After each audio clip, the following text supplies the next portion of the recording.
Can't stop the signal, Mel. It's crazy that you have a president about to be inaugurated in 3 days' time, whereby there's going to be something like, their figures vary, but I'm hearing 25,000 soldiers from the National Guard. Which National Guard is that? I'm not sure. I don't know. DC has its own, but 25,000 soldiers will be stationed in and around the Capitol for the ceremony. Okay, that's understandable, perhaps, given what happened in Capitol Hill on the 6th. Yeah. But at the same time, they announced weeks ago, or in early December, that this inauguration would be virtual. Right. As in, there isn't going to be a crowd of people there. So, No, yeah. Well, what are the troops for? Well, I think they're probably going to let a few people in, strictly vetted people, whatever, a few, probably, members of Biden's fan club or whatever, but basically very, very few ordinary people, if any ordinary people, are allowed in, right? And like you were saying something earlier on about it, using this term in person. It's going to be a real inauguration.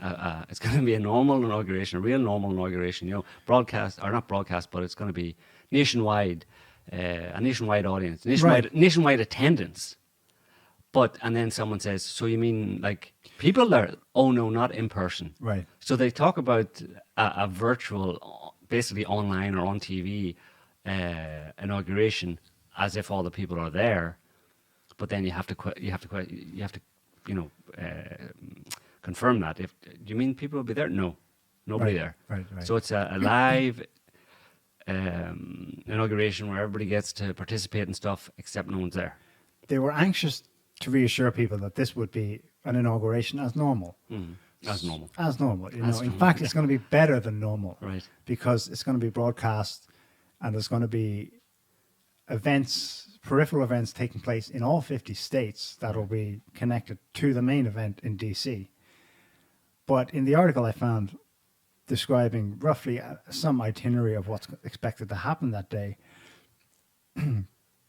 as an aside towards the end of the article, they say most of it's going to be conducted virtually. This is after talking it up, who's going to be there in terms of VIPs and politicians. And attendance will be severely limited for all in-person portions of the day.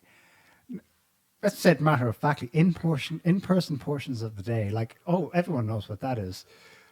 What do you mean? The first time I heard this use of in-person was in another recent story about a backlash from parents in Washington State.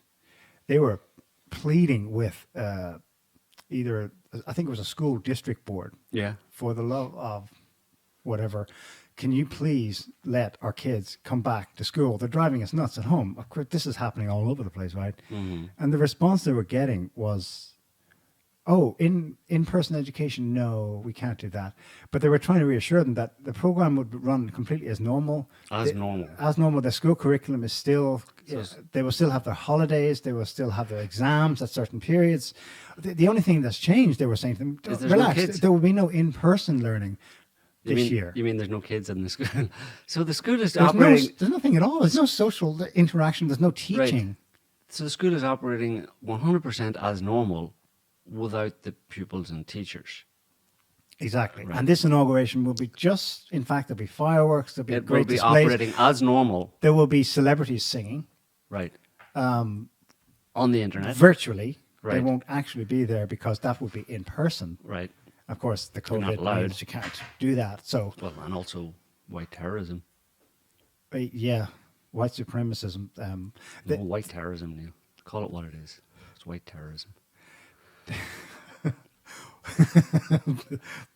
Well, I can't take that seriously, but they do take that very seriously. From this week, Alexandria Ocasio-Cortez. This woman is serious. She knows a lot about white terrorism. The headline I'm reading in the New York Post is AOC proposes funding to deprogram white supremacists. Okay, why not? I mean, there's going to be a handful of white supremacists in the United States, but why would you be concerned about... Would that be in-person deprogramming or just normal deprogramming, like via the internet or something? I mean, how do you get... If you want to volunteer for deprogramming, what is it, white supremacist deprogramming, if you want to volunteer for that, if you've got some white guilt or something like that, I mean, is it just an online course? Is that what's going to happen? Is that how the deprogramming happens? That there's funding for online courses that people can sign up to? And isn't that already happening to some degree or whatever, or other, where people are going to, certainly online, people are learning about about their white guilt and their White privilege. and white shame and all the white things. There's so many levels to this. Yeah. You're right. Deprogramming of whiteness Right. has been a thing for so long now. For so long that somebody who's nominated to be in Biden's cabinet, forget the name, forget the post, but 26, 27, 28 years ago, she was in Harvard or somewhere. Right. And something she said then, maybe at a debate or published then, was trolled up by presumably a Republican opponent in the last week to trash her with. I think she was a black American, so I think the shtick was that she had said something in her youth, in her student youth, about how studies actually show, blah, blah, blah, that not only are whites not superior to blacks, but in fact, blacks are superior racially to whites, tend to be more intelligent, more empathetic, etc., etc. White men can't jump either. So. They can't jump. They certainly aren't as athletic, right? Right. So the point I'm getting at was this woman who has now matured and she is now an elite of the United States. She's about to go into Biden's administration, was subject to education 3+ decades ago where the programming was taking place. Right. And that was dug up on her now to trash her now. And of course she distanced herself from it now. Well, oh, come on. That was just back in we the all day. do say strange things. We're all radical When in we're our young, youth, yeah. right? Yeah. And that's true. You do tend to mellow. And I'm sure she is not quite so. Right. I'll give her the benefit of the doubt and say Right. she's not quite so nutty. But then at the same time, you've got AOC talking about this stuff. I couldn't find her. There must be Deprogramming thing. footage of it, but Who was the it's other? the New York Post saying that she was at a virtual, again, not in person, Right. virtual town hall meeting. Right. Okay. Where she's It was a totally normal seriously town hall talk- meeting. she- Just she no wants- people there. she- Totally normal. Totally normal. nobody there. That's one level of it. The next is she wants to increase funding for deprogramming. That's the kind of thing that does. There are such programs. They're usually small. You're talking there about deprogramming people from cults Right.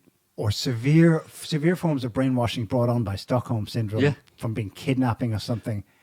But she's talking here like, well, it's not said. White supremacy, you could think, okay, there's only a handful of people, no. But in this political context, she's clearly referring to a large number of people who need to be deprogrammed. Who was the other woman that you mentioned earlier on that said something about terrorism and terrorists and stuff like that? Well, I don't know. This is indirectly connected, but to give you an idea of who these kinds of people have in mind when they're talking about white supremacists. It's not the handful of people, who may or may not actually be that nutty. They're talking about a large segment of the population. CNN interviewed this woman, Juliette Kayyem. We should probably listen to it. There's a short clip. She was on CNN. She's a regular analyst there a couple of days ago. Can you bring that one up, Scotty? This woman is a Harvard professor, used to be in government herself. Probably she's, I don't know, in the revolving door, hoping to get back into Biden's administration. And Let's hear what she said. this is it, yeah. About a solution. Exactly. So we're not there yet. And I think what we have to remember is Trump is the spiritual, but I will also say operational leader of this domestic terrorism effort. He tells them where to go. He tells them what to do. He tells them why they're angry. And so we need to start at the top, like any counterterrorism effort, which is total isolation of the President of the United States. Impeachment, yes. 25th Amendment, yes. Deplatforming, yes. All of the above. No money, no access to campaign funds. A complete isolation, because as the leader of a terrorist organization, is viewed as a loser, as a not winner, it is harder for him to recruit. Look, he's going to have his radical elements. We will arrest them. We will isolate them. But what we have to make sure is that Donald Trump does not have a second act. I know I sound incredibly harsh right now calling the president this, but we are in the tactical response right now. Enough with the let's unity and stuff. This is a tactical effort right now to make sure that we protect American citizens and, of course, the next president of the United States. Yep, and the CNN anchor agrees with Was that the anchor? No. I guess. In the middle? I think he was one of them. Okay. Or maybe another But correspondent. so he's a terrorist leader. I mean, I was having a conversation, I suppose you can call it a conversation, on Facebook with some people who don't like Trump. And I was trying to suggest that Trump and Trump supporters were getting a rough deal at the hands of the media, in particular CNN and NBC, but also the other supposedly more moderate establishment, whatever, I don't know if they're left-leaning or whatever, ABC, NBC and CBS, that they were basically heavily biased against Trump, and that's not necessarily a problem because, you know, we know the media is biased one way or another anyway, but that they were giving Trump and Trump supporters a much harder time compared to similar violence and rioting, etc., from lefty type of organizations, you know. And I was just coming at it from a fairness point of view, you know what I mean? Like pointing out that there clearly is a strong bias there, and these people were trying to tell me, no, look, especially ABC, CBS, and NBC, you know, they just report the facts, or whatever. But they obviously don't. I kind of checked a few articles and stuff, and ABC, CBS, and NBC will, generally speaking, take their info from CNN. CNN reported, and they'll report just what CNN reported, but they're still putting this biased, extreme viewpoint out there, while at the same time not being objective in the same way, or not being as biased, let's say, or covering leftist protests like earlier last year in the summertime, or after Trump's inauguration, when they kind of burned cars and broke windows in DC. Yeah.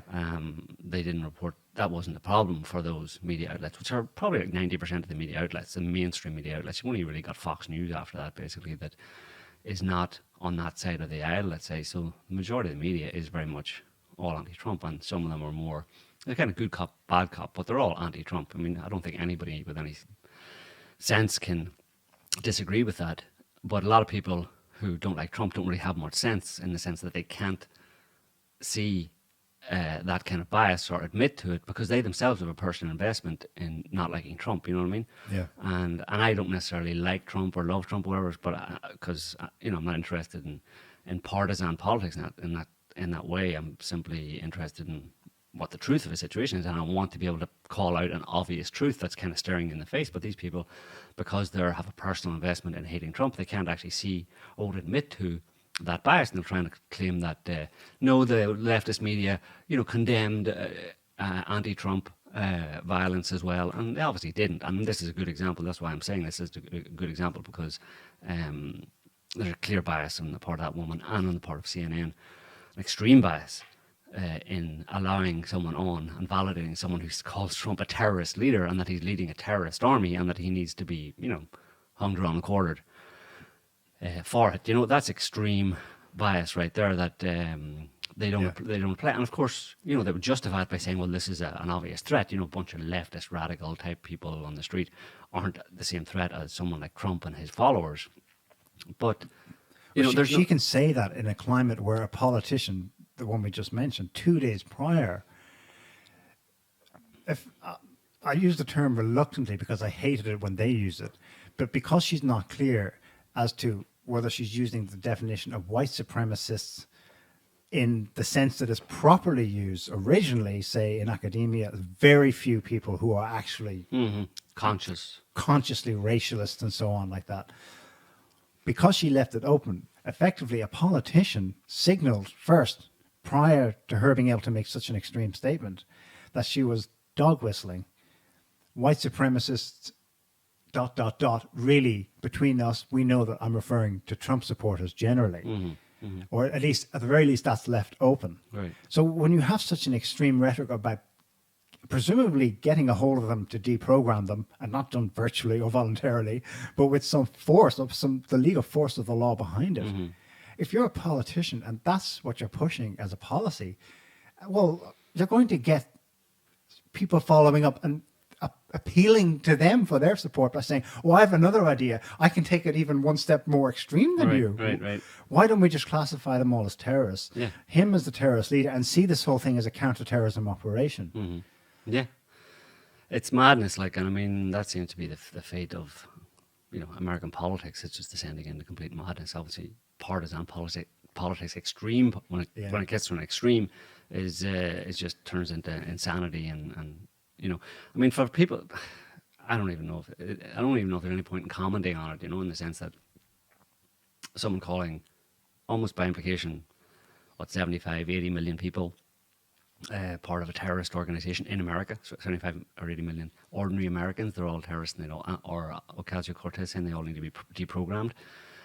I mean, those statements are obviously ridiculous, in any country, unless it's a dictatorship or whatever, and it points to the argument, or validates, in my opinion, the argument that the kind of supposedly peacenik, left-leaning, equality and, respect for all lefty types, so-called lefty types, are actually far more dangerous than anyone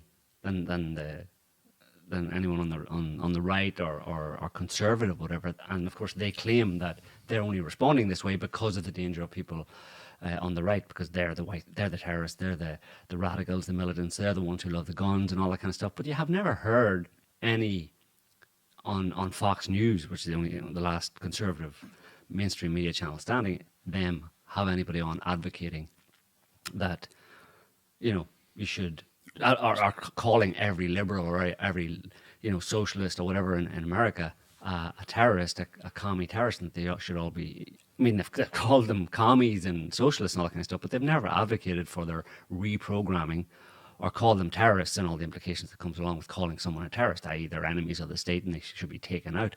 I mean, those violent words are used in the mainstream. That's the most important thing. In the mainstream on the left. They're not used in the mainstream on the right. Yeah. They may be used in the fringe on the right, in websites, whatever, sure. But you can find all sorts of things on the fringe on the left. Yeah. But I'm talking about the mainstream here that captures the minds or has the ears of the American people. For them to give voice to those sentiments, those extremely violent sentiments, is just, well, it points to them as the real dangerous ones in this debate. That Harvard professor we just heard ended her rant with, more or less, to hell with unity. I think she said, enough with unity, we're done with that. We've got to confront this problem head on. Right. That's one thing. At least she put it out there. There's no hiding from, there's no no equivocation from her, right, at all. But AOC was different. She concluded her remarks about increasing funding to deprogram white supremacists by saying that she sincerely believes that this is a way we can come together and heal. Research has shown that healing is possible. That's why it's even more dangerous. She's coming out from the mindset where she might actually believe that she's really doing it or intends what she wants to do for the good of the others. You know what I mean? But that's, who's it? C.S. Lewis said something along those lines a long time ago, 30 years ago, whatever, about the most dangerous and pernicious threat to any society. I'm paraphrasing here. Is the kind of moral busybody who wants to save you or cure you or help you. They're the ones who are really dangerous, because they're full of self-righteousness and a belief in their own mission or their own mandate. It's that zeal that can always be weaponized eventually and used to very destructive ends. Yeah. You mentioned Trump's inauguration 4 years ago. Isn't it remarkable that arguably the first kerfuffle or media swipes that Trump had to fend off at the time were his claim, I think, that the turnout crowd was the best ever or the biggest ever or something like that. I don't know if he meant that literally, but it led to about a week that I remember of nonstop lampooning and mocking him with specially chosen photos to show comparatively that actually compared to modern recent inauguration ceremonies, Trump drew very little people. Whatever the facts were on that, there was a large crowd of people. Now, there are all kinds of reasons anyone can give. They will, of course, blame the pandemic this time around for why there's going to be basically no crowd. There'll be a small crowd, like you said, at the Capitol of selected VIPs, properly socially distanced. I've seen the setup, actually. They've cleared up the mess from January 6th, and they've got chairs laid out, and there's pairs of chairs, but with large gaps in between. It's very much like a Biden election campaign rally. And that looks like it'll be the extent of it. The rest will be down to camera trickery, because they're going to show people in cities, they're going to have people call in, sing at a distance. It'll be for the camera, the scene will look like a complete picture, but the reality on the ground will be 25,000 soldiers and no people. Right. It's not good optics. Like it serves an agenda in the US, but from internationally and historically, it's not a good optic. Or the optics on this aren't very positive when you have an inauguration of a president where the seat of power where he's being inaugurated is kind of barricaded off from the rest of the population, and in the greatest it's democracy like on earth. a siege mentality, basically, by these politicians, because it's the politicians that put it in place. Like, they're not protecting anybody but themselves. And who are they protecting themselves from?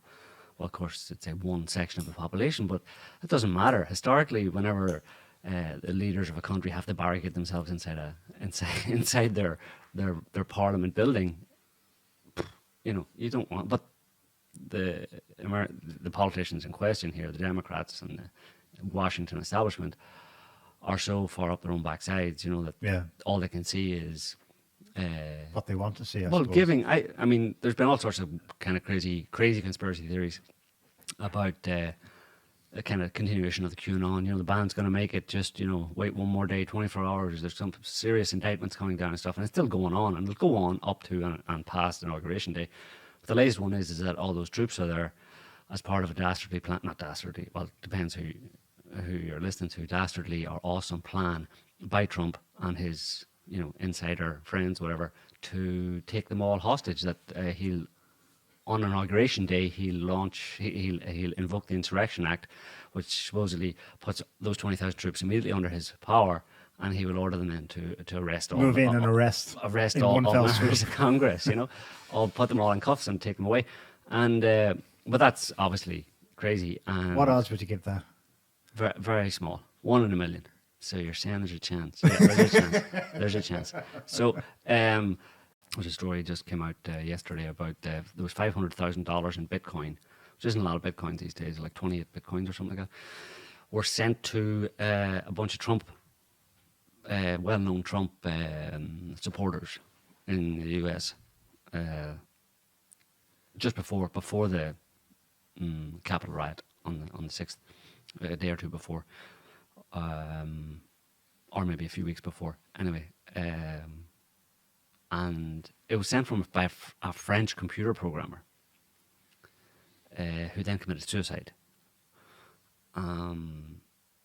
He sent it to, there's a guy called, I can't remember his name, Latin American, South American name, Spanish name, and a bunch of fairly well-known Trump supporters on that have YouTube accounts and social media accounts and stuff. Right. They got sent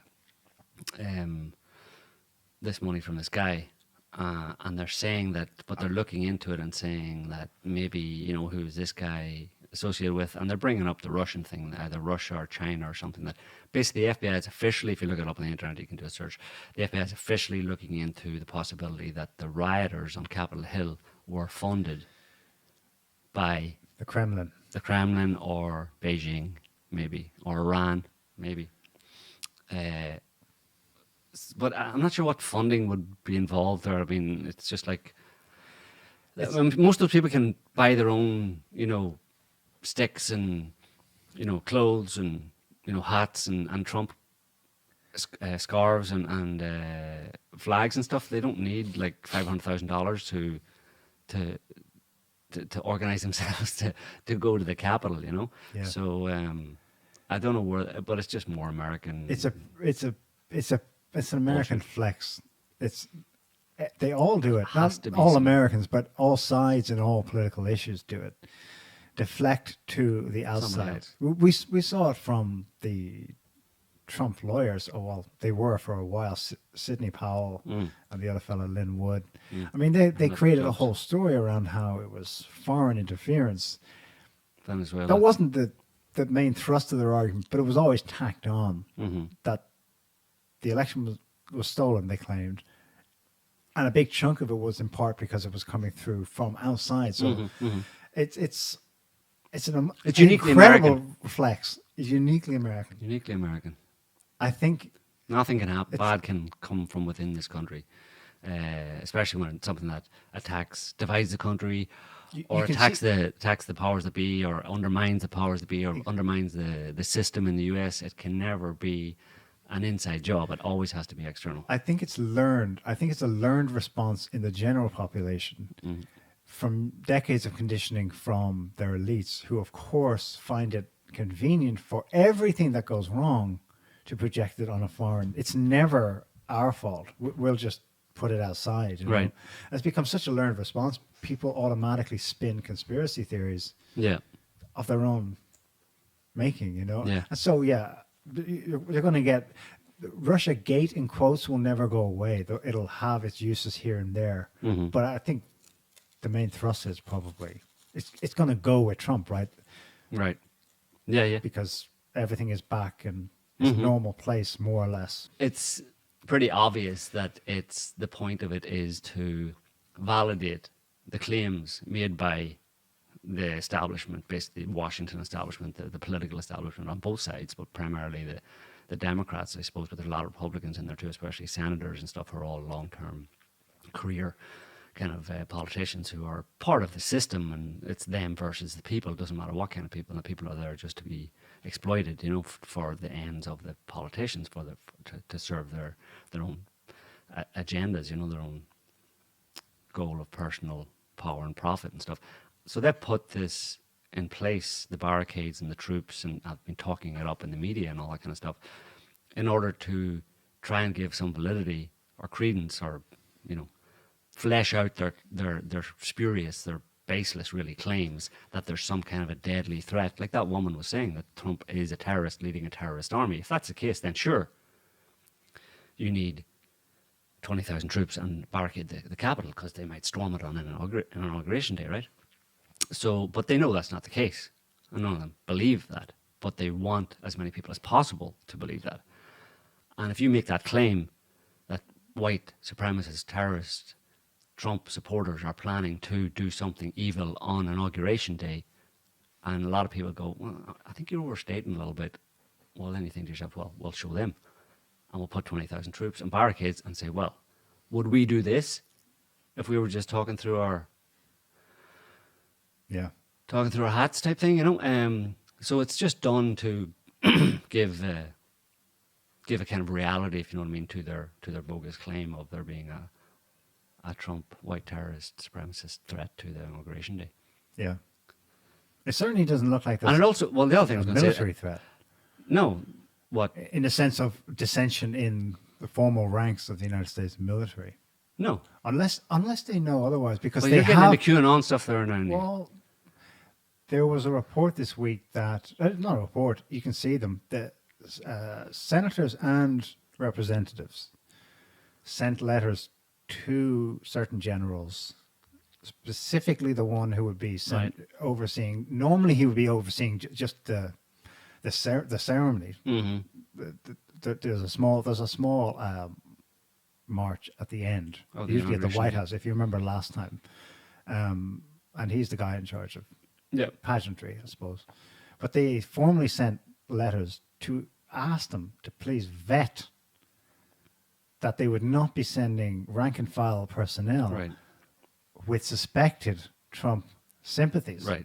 Yeah. And there was Well, those... the paranoia is There were that letter from the 10 former defense chiefs a couple of weeks ago, basically spelling out that, there can be no support for anything other than the Constitution. That the military does not, the U.S. Armed Forces do not pledge allegiance to any person or creed or accept the Constitution. So the fact that they said that, signed by Dick Cheney, yeah, exactly, yeah, the guy who psycho himself, who said it's just a god. Was it him who said it's just a goddamn piece of paper? right? Back in the 2000s, Yeah. when he was getting badgered by people about due process, and he was busy making the presidency Right. much more powerful than Right. the other branches of That was government. about the Iraq invasion and all that kind of stuff, and the Constitution and the powers of the Bush presidency, which was the powers of Cheney mostly.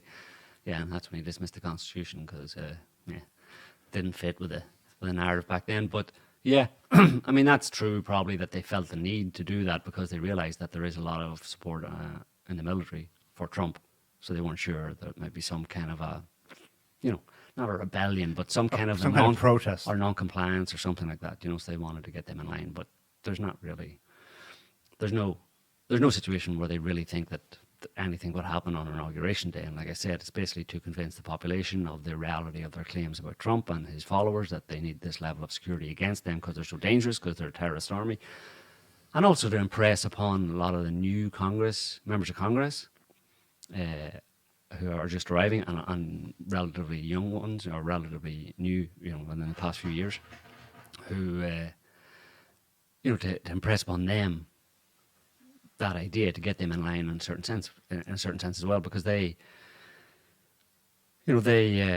seeing the whole, that a big section of Washington D.C. turned into like the green zone in Baghdad, and those troops and all that kind of stuff, makes an impression on people, who are a bit, wet behind the ears, I suppose, and don't know how the system works, don't know the kind of games they play, and it will turn a lot of them make them lean towards, if they're not already, lean towards believing that Trump is a danger, a threat to the country, a threat to the Constitution and stuff. So yeah, it's just going to go off like a damn squib. I think like nothing's really going to happen. It's going to be the funniest and most hysterical Inauguration Day in a long time. Can't stop the signal, Mel.